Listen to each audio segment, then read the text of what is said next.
As I underwent surgery, my son sold off my farm to fund his honeymoon with my daughter-in-law. When I returned, he remarked, smiling, "Because of your farm, my wife will now explore the Bahamas." I simply laughed and inquired, "What exactly is so amusing?" Because You think you know betrayal?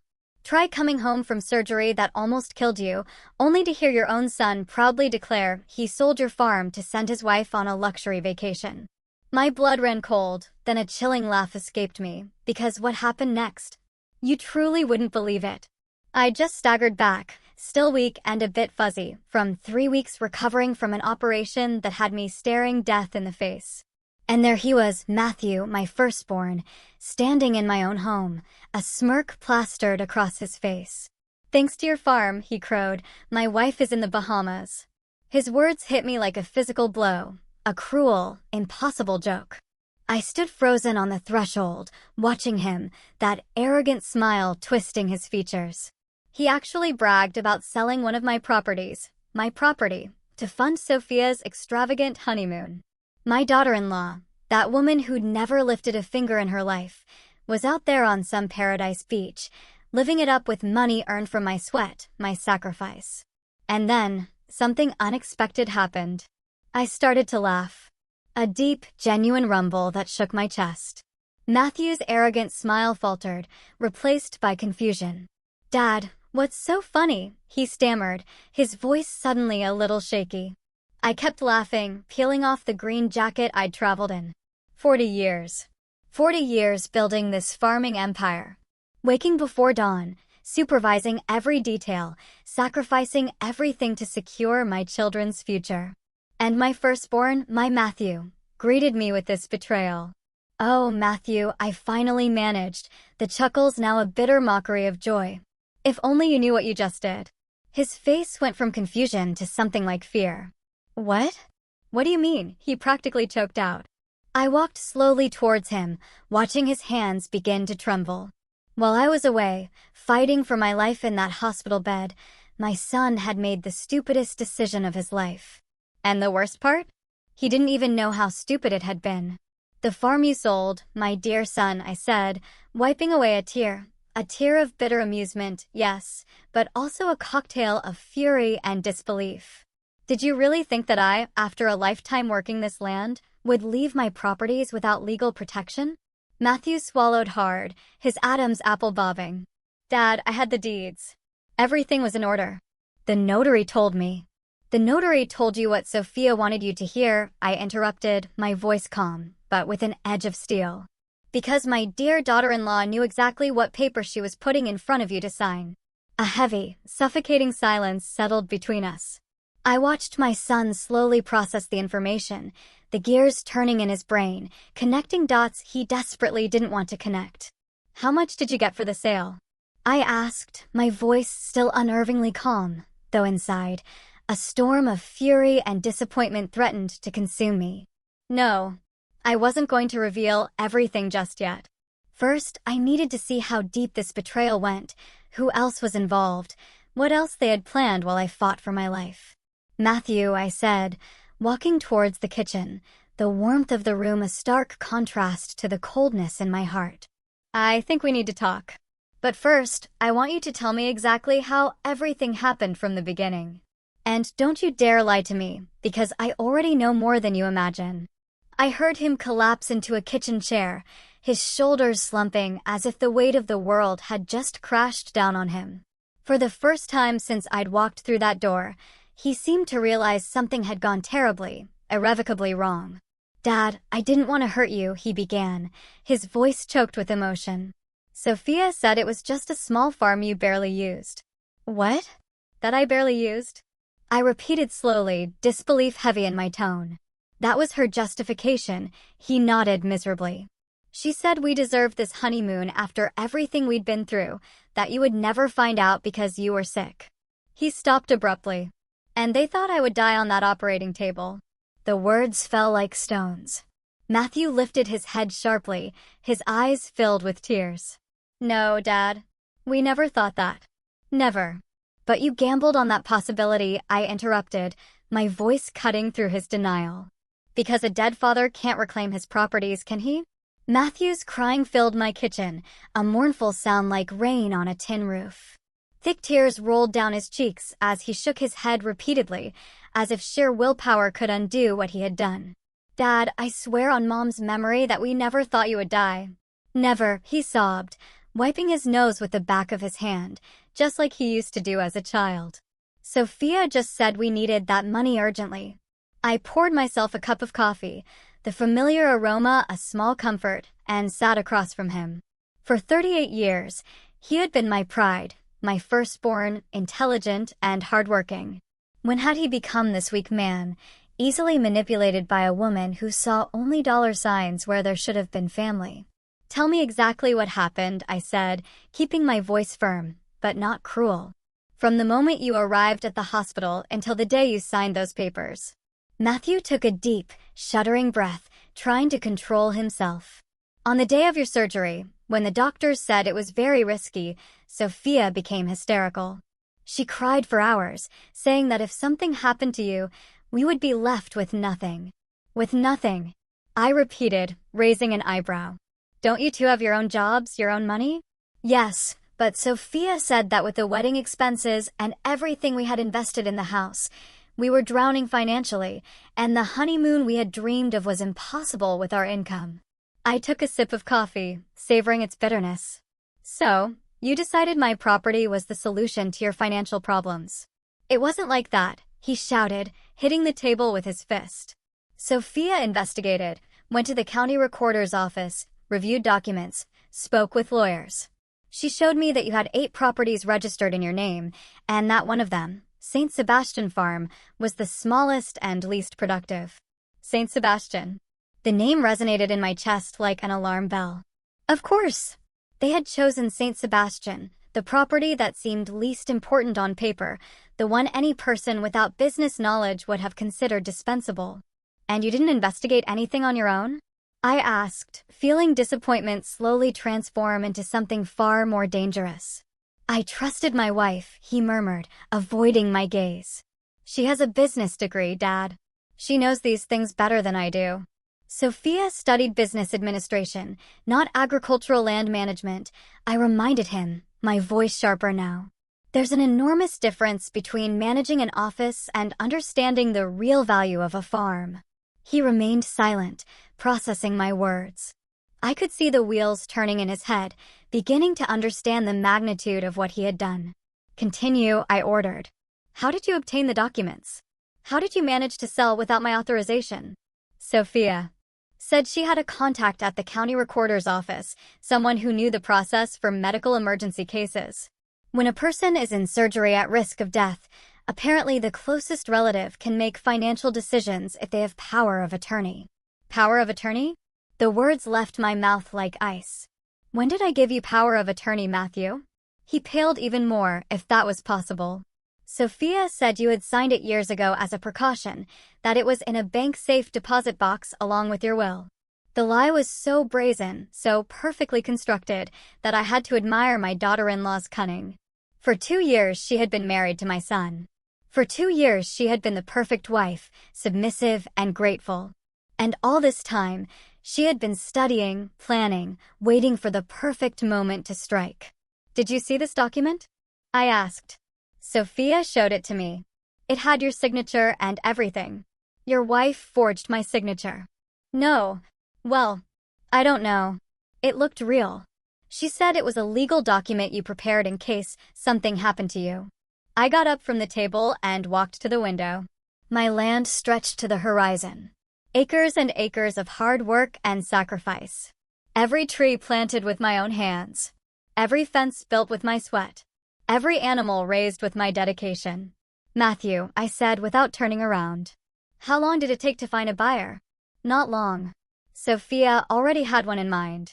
A businessman from Chicago who had shown interest in rural properties. How did Sophia know about this businessman? Silence. A silence that stretched so long that I finally turned to look at him. Matthew had his head in his hands, his shoulders shaking. "How did Sophia know about this businessman, Matthew?" "She had been in contact with him since before the surgery," he finally confessed. "She said it was just out of curiosity to know the market value of the property." The final piece of the puzzle fell into place. Sophia hadn't acted during my surgery.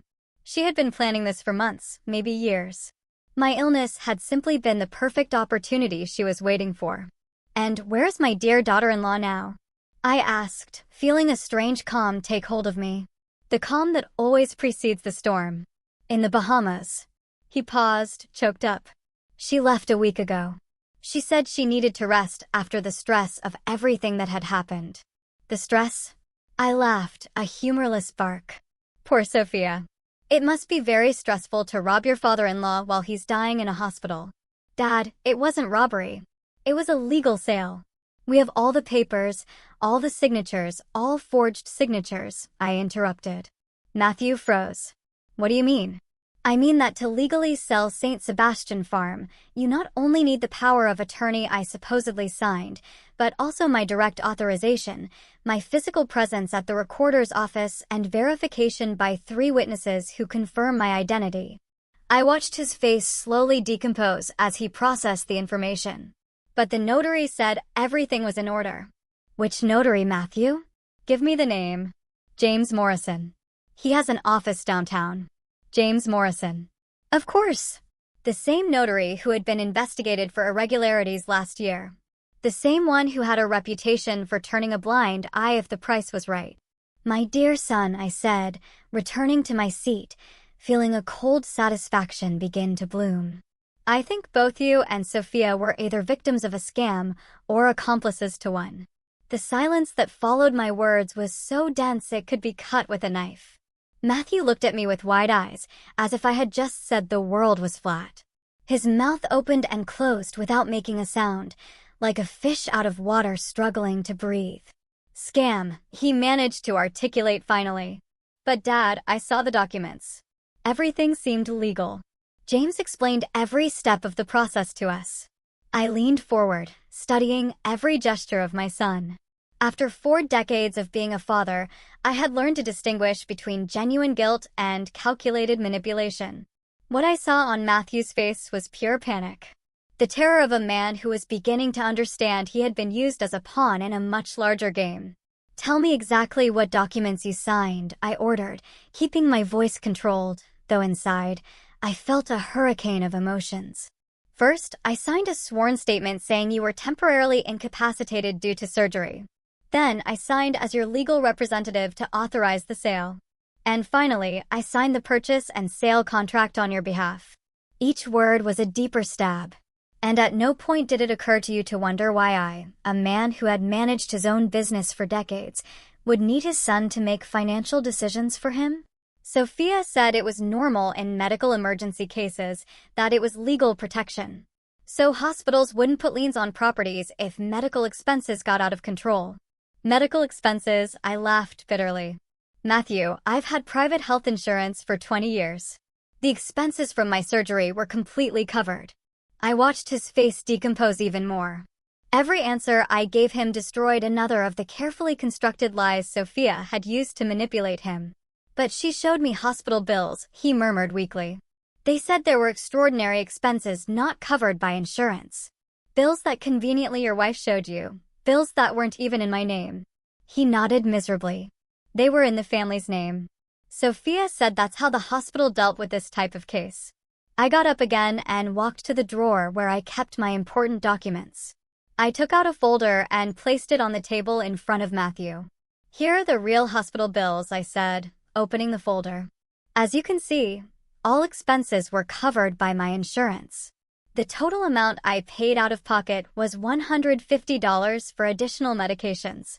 Matthew picked up the documents with trembling hands. His eyes scanned every line, every number, as if he were reading his own death sentence. "This can't be," he whispered. "The bills Sophia showed me were for $200,000. Fake bills, Matthew. Created specifically to justify the urgency of selling my property." He got up abruptly, making the chair fall backward with a crash. He began pacing back and forth in the kitchen, running his hands through his hair like he used to do as a teenager when he had done something wrong. "I have to call her," he said, grabbing his cell phone. "I have to ask her about this. There has to be an explanation." "Of course," I said sarcastically. Call your wife who's enjoying paradise beaches with money from the fraudulent sale. I'm sure she'll have a perfectly logical explanation for all this. He dialed Sophia's number with nervous fingers and waited. Once, twice, 3 times. She's not answering, he murmured, trying again. How strange, I commented, my tone dripping with sarcasm. A woman who just committed fraud doesn't want to talk on the phone. How surprising. He tried 5 more times. Each call went straight to voicemail. Finally, he gave up and collapsed back into the chair, his head in his hands. Dad, he said with a choked voice. If what you're saying is true, then I committed a crime. You didn't just commit a crime, Matthew. You betrayed your own father. You sold your family's heritage to finance the whims of a woman who has been lying to you since the day you met her. Tears began flowing from his eyes again. What am I going to do? How am I going to fix this? I sat in front of him again, feeling my heart break, seeing my son destroyed. Despite everything, despite the betrayal and pain, he was still my firstborn. The baby I had carried in my arms, the boy I had taught to walk, the young man who had filled me with pride when he graduated from college. First, I said softly, you're going to tell me everything you know about this operation. Every detail, every conversation, every document you signed. And when I say everything, I mean everything. He nodded desperately. I swear, Dad, I'll tell you absolutely everything. Second, you're going to help me undo this disaster because I guarantee I won't allow my property to remain in the hands of scammers. But the money has already been spent, he whispered. Sophia took almost everything for the honeymoon. Only $30,000 remained, which we used to pay the house debts. Oh, my dear son, I said, feeling a cold smile form on my lips. If you think Sophia only took the honeymoon money, it's because you haven't understood anything about what's really happening here. His eyes widened. What do you mean? I mean that while you thought you were selling a $200,000 farm, Sophia knew perfectly well she was selling a property worth much, much more than that. How much more? I stared at him for a long moment. My son, my firstborn, sitting in my kitchen with tears in his eyes and terror in his heart. The time had come for him to know the complete truth. The truth that would change everything forever. Matthew, I said slowly. St. Sebastian Farm isn't just any property. It's not just land for cattle or crops. Then what is it? It's the heart of my entire empire. Beneath that apparently insignificant land, there are 3 underground water wells that supply the entire region. Additionally, it has lease contracts with 5 different companies that pay $1.2 million annually just for the right to use that water. I watched his face completely lose color. $1.2 million per year, Matthew. Every year for 8 years, and those contracts are valid until 2035. He gripped the edge of the table as if he were going to faint. That means the property you sold for $200,000. The silence that followed was absolute. Even the birds outside seemed to have stopped singing. Matthew looked at me as if I had just said the earth had stopped rotating. 15 million, he repeated mechanically. And Sophia knew. Matthew, your dear wife, knew exactly what she was doing when she chose that specific property. 15 million. Matthew repeated the words as if they were in a foreign language he couldn't comprehend. His face had adopted a grayish tone that reminded me of his mother when she had her first heart attack. Dad, this can't be true. If that property was worth so much, why didn't you ever tell me? I leaned back in my chair, feeling the weight of all my years on my shoulders. And what would you have needed that information for, Matthew? When your mother died, you were 22 and only thought about finishing your studies. When you got married, you were focused on building your own life. You never showed real interest in the family business. But I'm your eldest son. I had a right to know. Rights? The word came out of my mouth with more force than I intended. Rights are earned, Matthew, not automatically inherited. Your brother Peter has been working with me for 5 years, learning every aspect of the business. He does know the real value of each property. I saw how something changed in his expression, a mixture of jealousy and resentment I recognized immediately. It was the same face he used to make when they were children and Peter received attention he considered his by right of primogeniture. Peter knows about the water contracts, he asked with a tense voice. Peter knows everything he needs to know, and he also knows he would never betray his family for a woman he's barely known for 2 years. Matthew got up violently, spilling coffee on the table. This isn't fair. I didn't know Sophia was lying to me. Really, Matthew? I got up too, feeling the patience I had maintained throughout the conversation begin to crack. Really? You're going to stand in my kitchen after selling my most valuable property behind my back and complain to me about being unfair? I thought I was doing the right thing. I thought I was helping you. Helping me. The laugh that came from my throat sounded more like the growl of a wounded animal. How exactly were you helping me by selling my land without my knowledge? How were you helping me by allowing your wife to forge legal documents? I didn't know they were fake. Because you didn't want to know. I finally shouted, feeling years of repressed frustration come to the surface. Because it was convenient for you to believe Sophia's lies rather than ask the hard questions. Because it was easier to take the money and look the other way than face reality. Matthew stepped back, as if he had been slapped. His eyes filled with tears again, but this time there was something different in them. It wasn't just guilt and panic anymore. Now there was a deeper despair. The terror of a man who was beginning to understand he had lost everything. Dad, he whispered, please tell me what I can do to fix this. Tell me how I can regain your trust. I turned to the window, looking at the lands I had built with my own hands. Each acre represented years of hard work, sacrifices, sleepless nights, planning my family's future. And now, through my own son's stupidity, everything was in danger. Do you know what hurts me most about all this? I asked without turning around. It's not the money, Matthew. It's not even the $15 million. It's that my own son saw me as an obstacle to be removed. I never saw you that way. Then explain to me why you didn't come talk to me before making this decision. Explain to me why you didn't wait for me to wake up from anesthesia to consult me about something so important. He remained silent because we both knew the answer. He and Sophia had deliberately waited until I was at my most vulnerable moment to execute their plan. The surgery was on a Wednesday, I continued, feeling each word carry pain. I woke up on Thursday afternoon. The documents were signed on Friday. Really? You're going to tell me there wasn't time to wait for me? Sophia said there was a very small window of opportunity, that the buyer had other interests, and if we didn't sign immediately, we would lose the sale. Another lie. I exploded. Didn't it seem convenient to you that everything had to be done so urgently? Didn't it seem strange that your wife had all the answers prepared? Matthew collapsed back into the chair, defeated. I have to call the notary. I have to cancel the sale. With what money, Matthew? Where's the $200,000? I told you Sophia took most of it for the honeymoon, but we can use what's left. We can get a loan.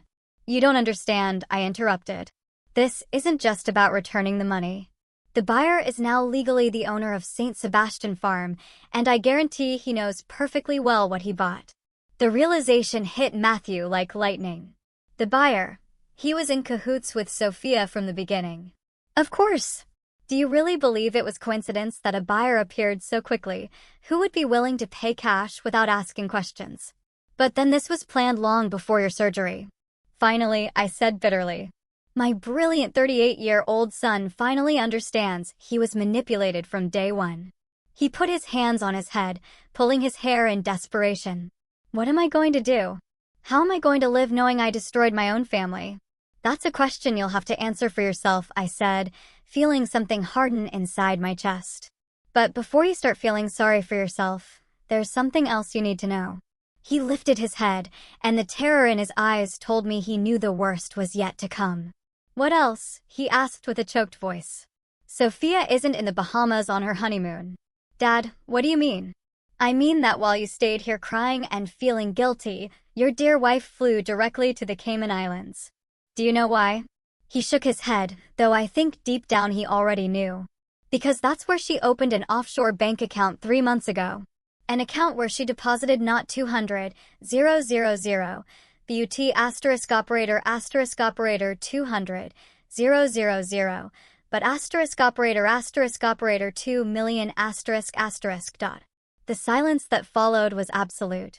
Matthew looked at me as if I had just said gravity had stopped working. $2 million?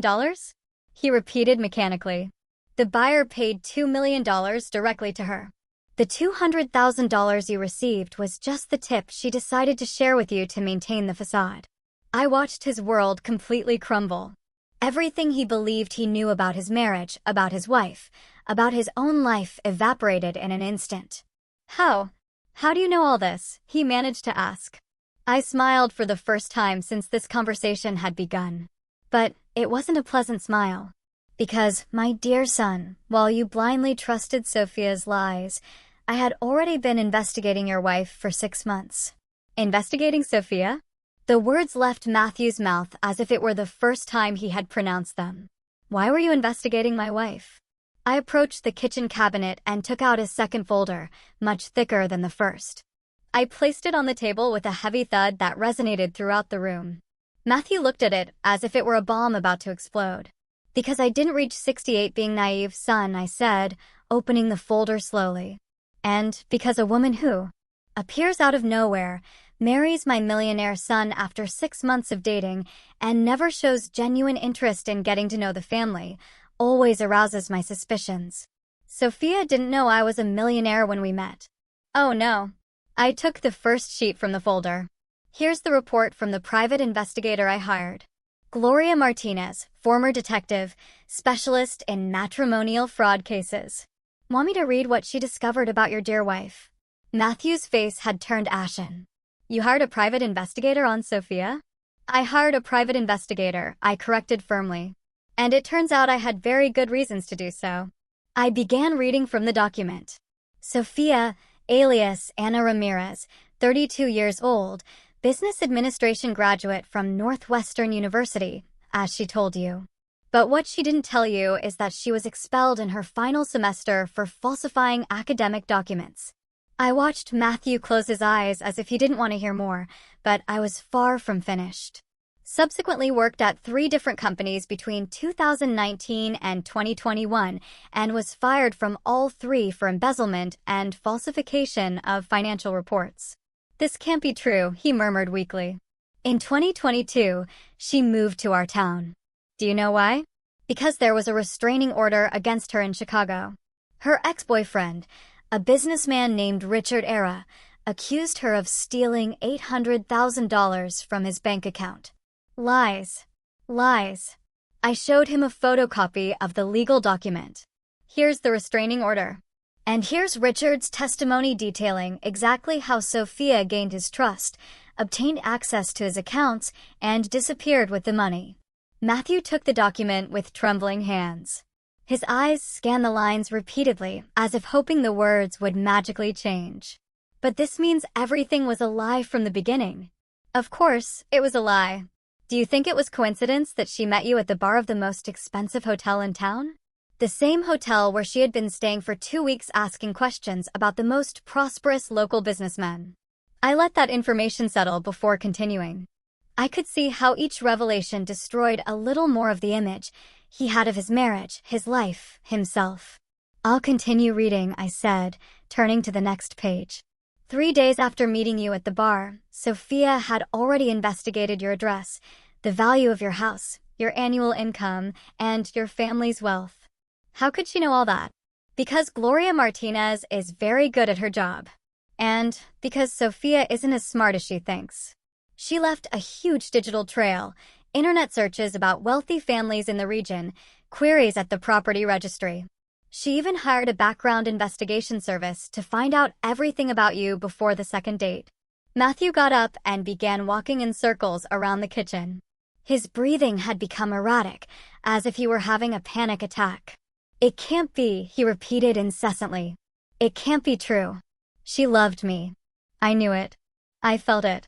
What did you feel? I said with deliberate cruelty. It was a masterful performance.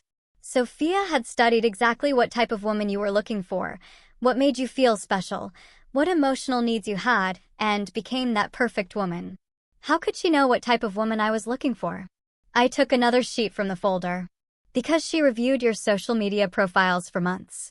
She studied all your ex-girlfriends, analyzed what type of posts you liked, what comments you made. She even created fake profiles to interact with you before meeting you in person. I showed him screenshots of conversations Sophia had had with him under false names. Conversations where she had probed his tastes, his dreams, his insecurities. These are conversations you had with Carmen Herrera and Lucy Rivera on different dating apps in 2021. Do you recognize them? Matthew took the sheets and read them with growing horror. These women. I thought they were admirers. I talked to them for months before meeting Sophia. They were all Sophia's son. She studied you like a scientist studies a specimen in the laboratory. When she finally met you by chance at the bar, she already knew exactly what to say, how to act, what personality to adopt to make you fall in love. He collapsed back into the chair, the sheets scattered before him like evidence of his own naivety. Why didn't you tell me any of this before the wedding?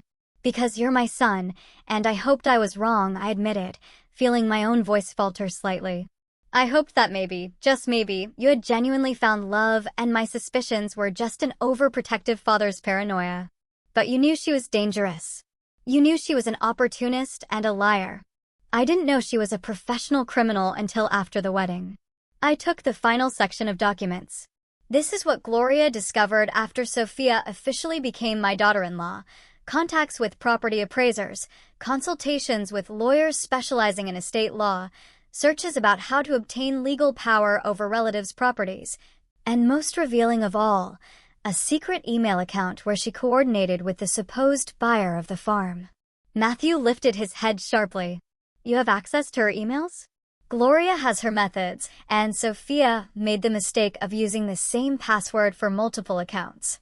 I showed him printouts of emails between Sophia and a man named Daniel Rodriguez. Emails that dated back 3 months before my surgery. Here you can see how they planned the entire operation. Sophia promised him access to St. Sebastian Farm in exchange for $2 million. Daniel knew perfectly the real value of the property because Sophia had provided him with the legal copies of all my lease contracts. How did she get copies of your contracts? She searched my home office one night when she came to dinner. While you and I talked in the living room, she pretended to go to the bathroom and photographed all the important documents. Matthew put his head in his hands. I'm an idiot. A complete idiot. Yes, I said without mercy. You are. But now the question is, what are you going to do about it? He lifted his head and for the first time since he had arrived, I saw something resembling determination in his eyes. I'm going to help you recover the farm. I'm going to do everything in my power to undo the damage I caused, even if it means testifying against my own wife. She's not your wife, he said with a firm voice. My wife never existed. It was just an act. I smiled for the first time with something resembling approval. Good, because that's exactly what we'll need to do. What do you need me to do? Matthew asked. And for the first time since he had arrived, his voice sounded like that of the man I had raised. Firm, determined, without a trace of the weakness that had characterized him throughout our conversation. I got up and walked to the kitchen phone. First, we're going to call Gloria. She's not only my private investigator, she's also my attorney, and she has very good news to share with you. I dialed the number from memory. Gloria answered on the second ring as if she had been expecting my call. Robert, how did it go with your son? Exactly as you predicted. He's here with me, completely destroyed, but finally willing to cooperate. Can you come? It's time to put the plan into action. I'll be there in 20 minutes. Did you tell him about the trap we set? Not yet. I wanted to wait for you to arrive to explain everything together. Perfect. I'm leaving now. I hung up and turned to Matthew, who was looking at me with total confusion. What trap? He asked. The trap we prepared for Sophia and her accomplice, I said, returning to my seat. Did you really think that I, after 40 years managing businesses, would leave my most valuable properties without legal protection? I don't understand. Of course, you don't understand, because you've been seeing this situation from a victim's perspective. But I was never the victim in this story, Matthew. I was always the hunter. I watched him process my words. How his expression slowly changed from confusion to something resembling admiration. You're telling me you knew what was going to happen? I didn't know exactly when they would attack, but I knew they would. Gloria and I have been preparing this trap for months. What kind of trap? I smiled, feeling for the first time in weeks that I had complete control of the situation. The kind of trap that turns hunters into prey. Before he could respond, We heard the sound of a car arriving at the driveway. Through the window, I saw Gloria's gray Honda parking next to Matthew's car. "There she is," I said, getting up to receive her. "Now you're going to hear exactly how we're going to destroy your ex-wife and recover not only my farm, but much more." Gloria entered through the back door without knocking, as she always did. She was a 55-year-old woman, salt and pepper hair in a professional bob, penetrating eyes that missed no detail. She had been a police detective for 20 years before opening her own investigation firm. Matthew greeted her with a dry nod. "You look terrible." "I feel worse," he admitted. "Good. That means you finally understand the gravity of what you did." Gloria placed her briefcase on the table and opened it. "Did your father explain that we've been investigating Sophia since before the wedding?" "Yes, he showed me the dossier." "That was just the basic dossier," she said, taking out a much thicker folder. "This is the complete dossier of Operation Lost Farm." "Operation Lost Farm?" Matthew looked at me incredulously. "You gave it a name. When you plan a counterintelligence operation for 6 months, yes, you give it a name," Gloria replied dryly. "And this operation was a resounding success." She sat in front of us and opened the folder. "First, you need to understand that the sale of St. Sebastian Farm was never legal. That Dad already explained to me." "No, he didn't explain it completely. It wasn't legal, not only because they forged documents, but because St. Sebastian Farm technically doesn't exist."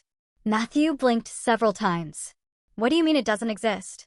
"I mean that 6 months ago, when we began to suspect Sophia would try something like this, your father legally divided the property into 3 different parcels. St. Sebastian Farm, which appears in public records, is only one of those parcels, the least valuable." I turned to my son, enjoying his expression of total shock. "The water wells and million-dollar contracts are in the other 2 parcels, which are registered under different corporate names." "Corporate names?" "Companies I created specifically to protect the most valuable assets," I explained. Sophia effectively sold 30 acres of pasture with no significant commercial value. Gloria continued the explanation. "The supposed buyer, Daniel Rodriguez, believed he was purchasing access to the water wells, but legally he only bought cattle land." "So Sophia didn't get the millions?" "Oh yes, she got them," Gloria said with a fierce smile. "Daniel paid her $2 million for a property that in reality is worth the $200,000 you believed. It's the scammer being scammed, but the money is still lost." "Not exactly."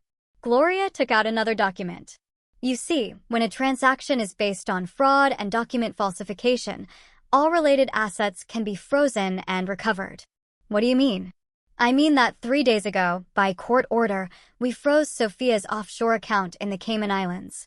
The $2 million is secure under legal custody until the case is resolved." Matthew was speechless, just looking back and forth between me and Gloria, as if we were aliens speaking an incomprehensible language. "There's more," Gloria continued. "A federal investigation for money laundering. When the FBI reviewed her bank accounts for our case, they found evidence of other illegal operations." "Federal investigation?"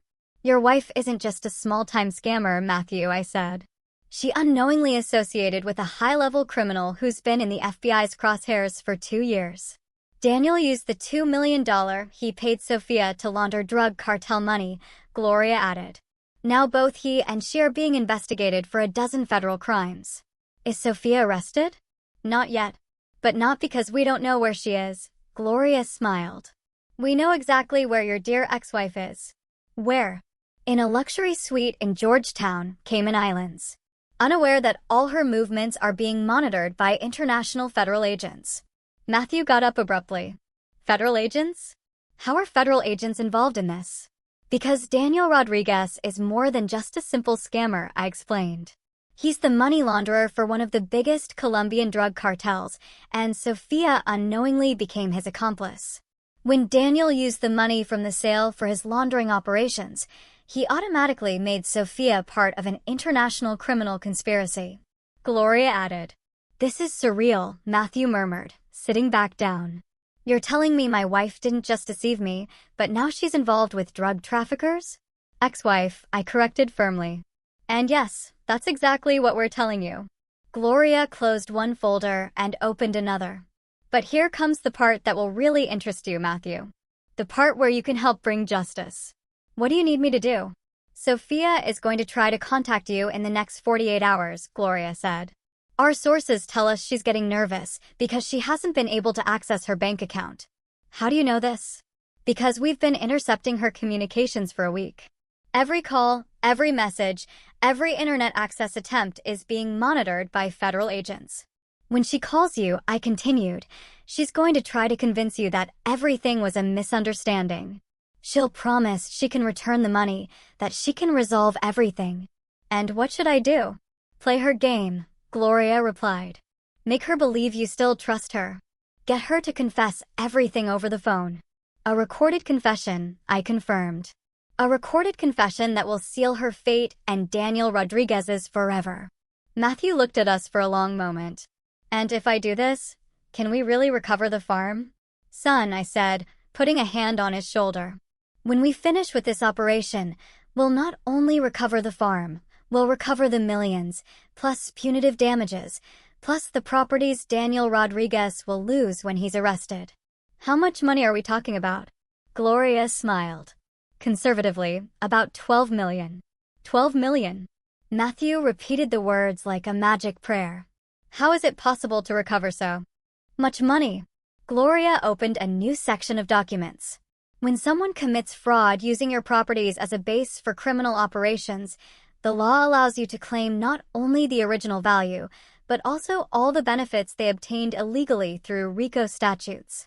Additionally, I added, Daniel Rodriguez has considerable assets that will be confiscated when he's arrested. Miami penthouse valued at $3 million, yacht worth $2 million, and bank accounts in 3 different countries. And since Sophia was his direct accomplice in the original fraud that made everything else possible legally, we have a right to a portion of those assets under civil forfeiture laws, Gloria explained. Matthew ran his hands through his hair. This is like a movie. I can't believe all this is happening. Well, believe it, I said firmly.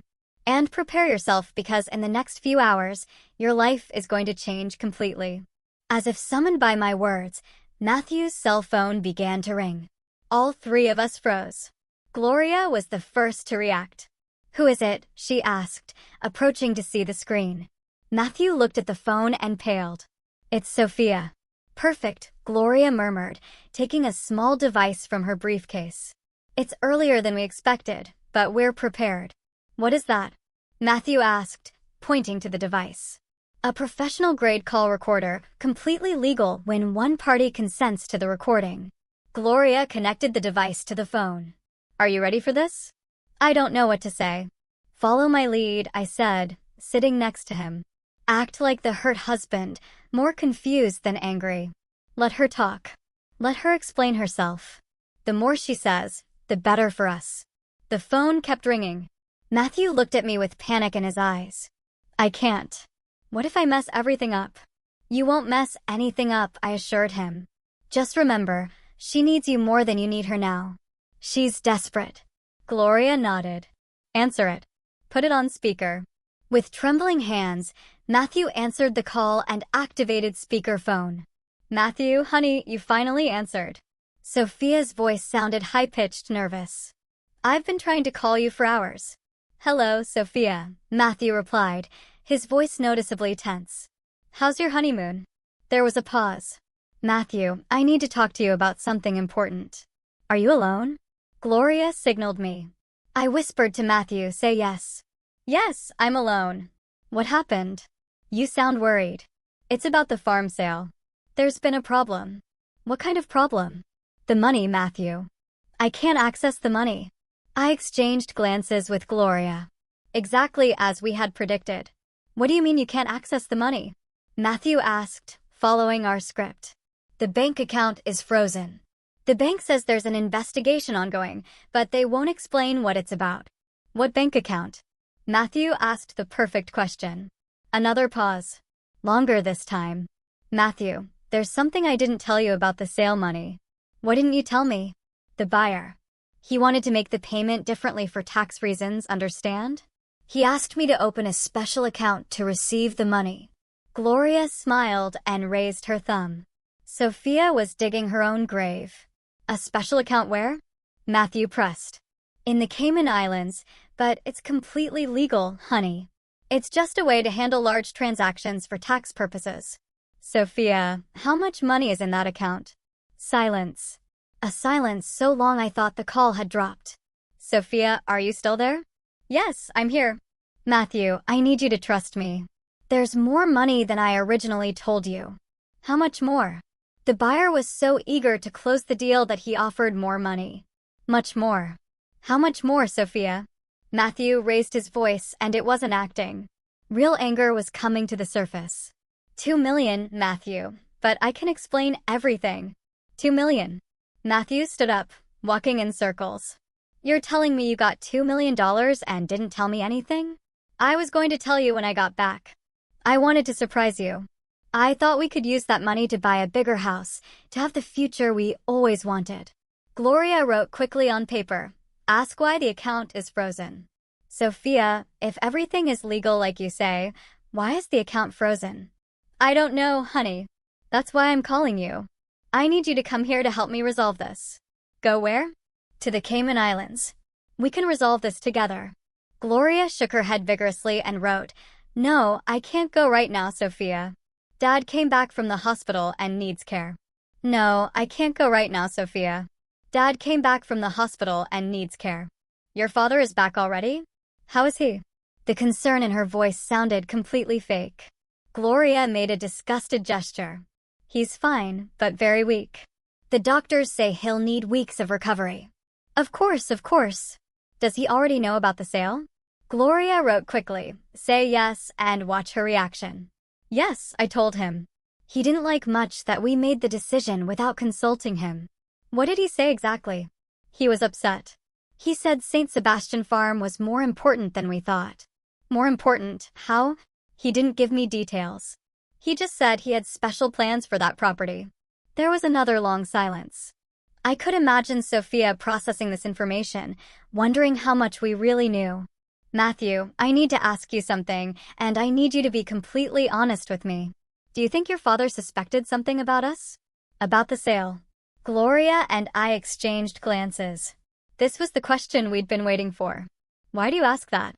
Because there's something strange happening here. The bank is asking these strange questions. Questions about the money's origin, about my relationship with you, about your family. What kind of questions? Gloria wrote, I think someone reported the transaction as suspicious. Ask her who she thinks reported it. Who do you think could have done that? Only one person occurs to me who has so much knowledge about our affairs and so much power to cause problems. Who? Your father, Matthew. I think your father knew what we were going to do and prepared some kind of trap. Matthew looked at me with genuine admiration. You think my father is capable of something like that? Your father is smarter than any of us thought, and I think we underestimated how much he knows about business and law. Gloria raised her thumb again. Sophia was confessing her guilt and acknowledging it had been a premeditated operation. Sophia, are you telling me my father knew in advance what you were going to do? No. Well, yes, but not the way it sounds. I just wanted to be prepared in case an opportunity arose. An opportunity for what? To secure our future, Matthew. So we wouldn't have to depend on your father forever. Depend on my father? I have my own job, my own money. But it's never going to be enough for the kind of life we deserve. Your father has millions, Matthew. Millions that will be yours someday anyway. Gloria wrote, get her to confess the forgery. Sophia, I need you to tell me the truth about something. What? The documents I signed, were they all real? Pause. Why do you ask that? Because my father says he never signed a power of attorney. Your father is confused, honey. The effects of anesthesia can last weeks. Are you sure that document was real? Matthew, why are you doubting me now? Your father is putting ideas in your head.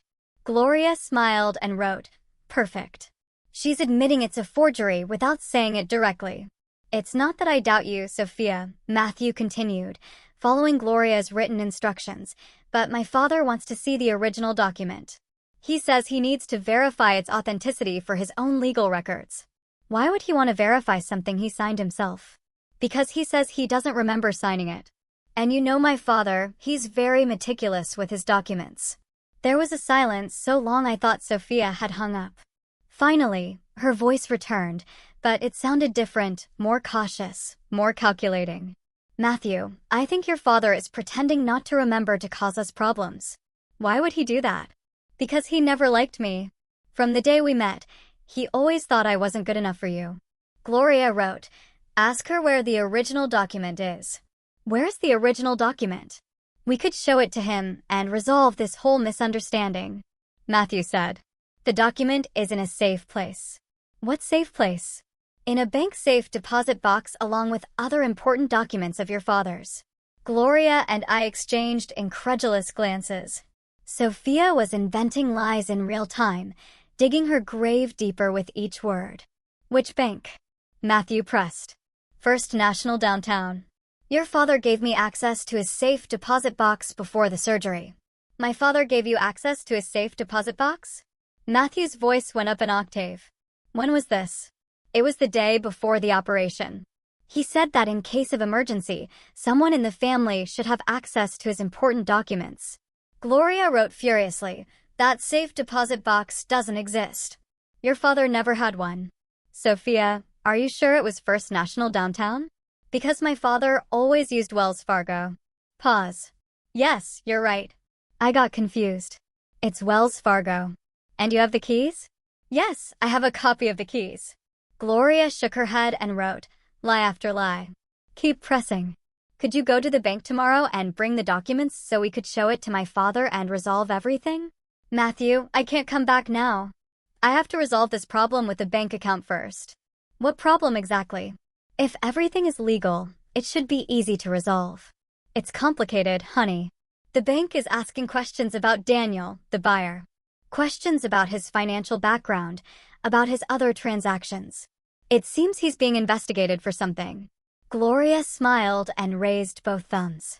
Sophia had just admitted she knew Daniel had legal problems. Investigated for what? Matthew asked. I'm not sure. Something about irregularities in his business dealings. Sophia, did you know about these irregularities when you made the deal with him? Of course not. How would I know? Gloria wrote, ask her how she met him. How did you meet Daniel exactly? I already told you before. I had contacts in the real estate sector. But how did you specifically meet him? Through a mutual friend. What friend? Someone I met at my previous job. Which job? I thought you worked in administration at a small company. Another long pause. Yes, that's correct. So, how did that job connect you with someone who knows millionaire farm buyers? Matthew, why are you interrogating me like I'm a criminal? I'm not interrogating you. I'm just trying to understand how we got to this situation. The situation is simple. I made a good deal. The money is temporarily blocked for bureaucratic reasons, and your father is trying to cause problems because he doesn't like that we made independent decisions. Gloria wrote, get her to admit how much she knew about Daniel. Really, Sophia, I need you to be completely honest with me. How long have you known Daniel? Why is that important? Because if this deal becomes a legal issue, I need to know all the details. I've known him for a few months, maybe 4 or 5. 4 or 5 months. But didn't you say you contacted him when Dad got sick? Yes. Well, I had spoken with him before casually about the property market in general. Did you talk specifically about my father's properties? Maybe I mentioned that your family had land in the region. Gloria wrote, perfect admission of premeditation. And he showed specific interest in Dad's land? He showed interest in rural properties in general. Sophia, did you specifically tell him about St. Sebastian Farm? I might have mentioned it. When did you mention it? I don't remember exactly when. Was it before or after Dad was scheduled for surgery? Total silence. A silence that stretched so long that Matthew looked at the phone to make sure the call hadn't dropped. Sophia, are you still there? Yes, I'm here. Matthew, I don't see why these details are important now. They're important because I need to understand if this was planned or if it was a spontaneous decision. It was an opportunity that arose during a family crisis. Nothing more. Gloria wrote, ask her about the $2 million versus the $200,000. Sophia, there's something I don't understand about the money. What don't you understand? You told me the property was sold for $200,000, but now you say there's $2 million in the account. I already explained that the buyer offered more money than originally agreed. When did he offer more money? Before or after signing? After, when he saw the property and realized its true value? Its true value. What specific value did he see that we hadn't seen? Matthew, why are you pressing me so hard? You should be happy we got more money than expected. I'm trying to understand because my father says that property is worth much more than $2 million. Much more? What do you mean?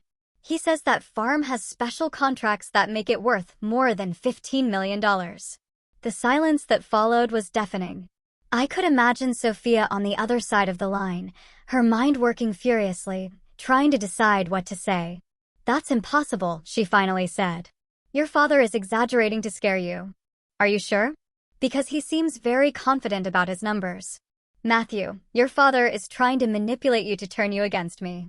Or maybe you manipulated me to sell something worth much more than I thought. I would never do that. Then how do you explain that Daniel would be willing to pay $2 million for something apparently worth only $200,000? He must have seen potential we didn't see. Or maybe he knew exactly what he was buying because you gave him information I didn't have. Matthew, you're being paranoid. Am I paranoid, or am I finally starting to see the truth? Sophia's voice changed completely. Became cold, calculating. The mask had finally fallen. You know what, Matthew? I think your father has completely brainwashed you.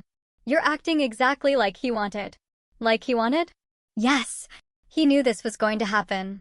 He knew that when you found out about the complete amount, you would be suspicious. He planned everything to turn you against me. Gloria wrote, "Keep pressing." She's about to confess everything. Sophia, are you telling me my father knew in advance what you were going to do? Your father is craftier than any of us thought. What do you mean by any of us? Who else is involved in this? Pause. No one else. Just us. Us includes Daniel. Daniel is just the buyer. A buyer who casually had $2 million in cash available for a purchase that was decided in 3 days? Serious investors always have capital available. Sophia, Matthew said, his voice now completely firm. I think it's time you told me the complete truth. The complete truth? Sophia's voice had become venomous. All trace of the sweet, worried wife had disappeared. What is the complete truth, Matthew? All right, I'll give you the complete truth. Gloria and I leaned forward. After months of investigation and planning, we were finally going to hear a complete confession. The truth is, your father was right from the beginning. I knew exactly what I was doing. I knew the real value of that farm since before I married you. Matthew froze as if he had received an electric shock. Since before we got married? Since before I met you, dear husband. Do you really think it was coincidence that I showed up at that specific bar? That specific night dressed exactly the type you like? Matthew, I spent 3 months studying you before our first date. I knew you went to that bar every Friday after work. I knew you had just broken up with your ex-girlfriend. I knew you had a tendency to fall in love quickly with women who seemed vulnerable and independent at the same time. Gloria touched my arm and whispered, "This is better than we expected." Everything was a lie? Matthew asked with a choked voice. Not everything. I enjoyed some moments with you. You're a good man, Matthew. Too good, too trusting, too easy to manipulate. And the marriage? The marriage was necessary to have legal access to your family's documents. A girlfriend can ask many curious questions, but a wife has legal rights. Matthew looked at me with tears in his eyes. I nodded silently, giving him strength to continue. How long were you planning to steal the farm? It wasn't stealing. It was smart business. And I'd been planning it since the day I married you. Your father's surgery just accelerated the timeline. How did you know about the water contracts? Because unlike you, I thoroughly investigated your family's wealth before joining it. I hired my own private investigator, reviewed public records, talked to farm employees. Gloria wrote, "Ask her about Daniel and Daniel. How long have you really known him? Daniel and I have been partners for 2 years. He specializes in identifying undervalued rural properties with development potential." Partners in what? In various businesses. Your father's farm was just one of many projects. Scam projects? Smart asset acquisition projects. It's not our fault that owners don't understand the real value of what they possess. Matthew got up and started pacing in circles. Sophia, do you realize you just confessed to multiple federal crimes? Crimes? What crimes? Everything we did was legal. You forged my father's signature. Prove it. The two words were pronounced with a coldness that chilled my blood. This wasn't the shy Sophia I had known. This was an experienced criminal. Excuse me, I said. Prove it, because there's no way to prove that signature wasn't authorized by your father. In a moment of lucidity before surgery, Gloria smiled fiercely and wrote, "She's admitting the forgery." Sophia, are you admitting you forged documents? I'm not admitting anything that can be used against me, but I'll tell you something you can use. Your father will never recover that farm. Why are you so sure? Because Daniel already sold it to an offshore company in Panama, and that company has already begun commercial exploitation of the water wells. I felt like I'd been punched in the stomach. Gloria looked at me with concern, but I signaled to keep recording. He sold it for how much? Matthew asked. For $12 million. My share is $4 million.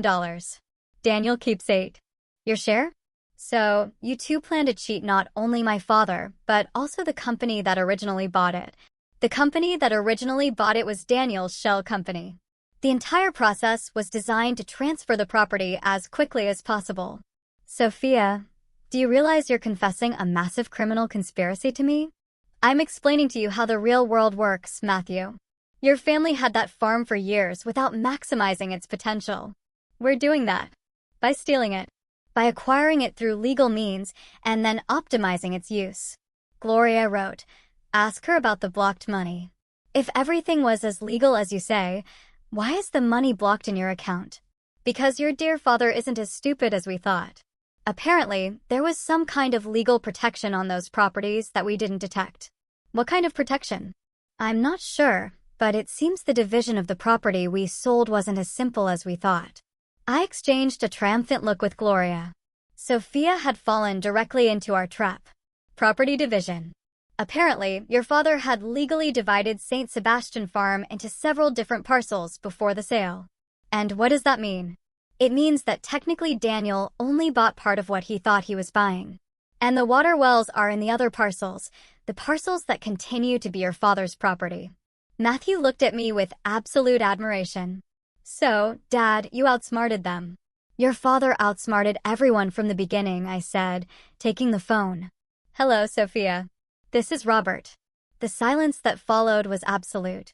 I could imagine the panic on Sophia's face as she realized she had been confessing everything in front of the person she had tried to deceive. Robert, she finally said, her voice a whisper. Yes, dear daughter-in-law, I've been listening to your very enlightening confession. You can't use anything I said. It was a private conversation. Actually, I can, because Matthew consented to recording the call, and because Gloria, my attorney, was present as a witness. Gloria Martinez, also a private detective, licensed and specialist in fraud cases. Hello, Sophia. We'll be very soon in person. This isn't legal. It's completely legal, Gloria intervened. And your confession just sealed your fate and Daniel Rodriguez's. You can't prove anything. Dear, I said with a smile in my voice. We don't need to prove anything. You just proved everything for us. The contracts Daniel signed are null because they were based on falsified documents. The property he bought doesn't include water rights, and the money he paid you is already under federal custody. Federal, Daniel Rodriguez is being investigated by the FBI for money laundering. The $4 million you mentioned is being traced as part of that investigation. You can't do this. We already did, Sophia. While you were enjoying your fake honeymoon, we've been working with federal authorities to dismantle your entire operation.